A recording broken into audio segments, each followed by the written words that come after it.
Jay Scott with Lish Properties and 123flip.com.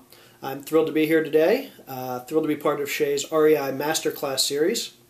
The topic that I've been asked to speak about is what is the biggest mistake I made when I first started rehabbing houses, and what can I recommend other people do to avoid making that same mistake. This is actually a topic that's very near and dear to my heart this week, as just a few days ago we sold the very first property we ever purchased. Purchased the property back in 2008. We've held it for about 2.5 years. We had a lease purchase for 2 years that never closed.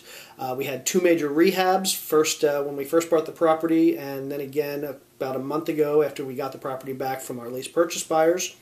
And we had to go through 2 major marketing cycles. We had to go through a lot of issues throughout that 2.5 years, and it was a very eye-opening experience. It was by far the most difficult experience we've had in this business, but through all the hassles and all the headaches over the past 2.5 years, it was well worth it because we learned a lot of great lessons.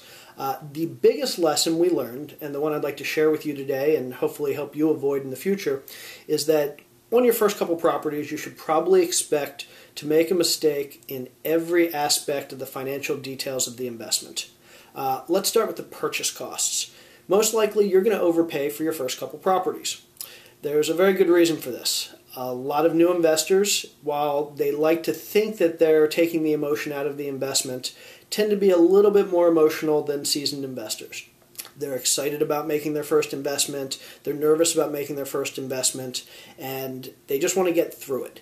And so instead of sitting down and being emotionally detached from the numbers, the analysis, they find a property that they like, they find a property that they think might make a good rehab, they find a property that others tell them might make a good rehab, and they quickly get emotionally attached to that property as opposed to doing the analysis from a completely emotionally detached standpoint and then determining if it's a good deal strictly based on the numbers. This is a problem that I've seen lots of new investors make. This is a mistake that we made ourselves. We spent several months looking for properties, and finally we came across one that we thought, hey, this is a great flip. Our real estate agent was telling us it was a great flip. The wholesaler we bought it from, which whole separate issue, was telling us it was a great flip. And we had convinced ourselves it was a great flip even before we sat down and ran the numbers. By the time we did run the numbers, we weren't looking for anything that was telling us that it wasn't going to be a great flip. So we overpaid for this property. In fact, if we had purchased this property today, we probably would have paid, instead of the $63,500 we'd paid 2.5 years ago, if we knew then what we know now, we probably wouldn't have paid anything over $40,000. So we made a $25,000 mistake right off the bat. The second financial area where a lot of investors are going to make a mistake is in the resale value, what a lot of people call the ARV, or after repair value. We got full analysis from both our real estate agent and from the wholesaler that was selling the property to us.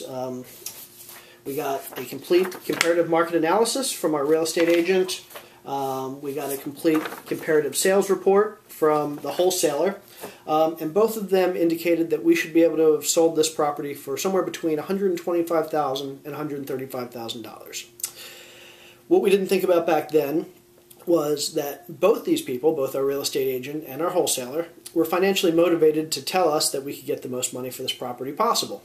Well, what we found is both of them were between $10,000 and $15,000 too high on their resale estimate. So my second recommendation is always make sure you pull comps yourself, do your comparative market analysis, your comp analysis yourself, get an appraiser to the property, somebody who is a third party and is completely independent and dispassionate about what the appraisal comes in at. But don't take other people's word for what the resale value of your property is going to be. Certainly you can let them help you get the data, but when it comes down to analyzing the data and coming up with a number of how high you can sell that property for, make sure you do that analysis yourself. The third financial area where people are likely going to make a mistake is in holding costs.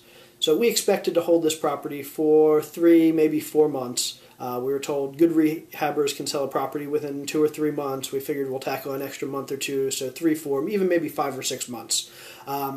looking back, had we planned on holding this property for 2.5 years, we would have expected to have spent about 3 or 4 times as much in holding costs as we did.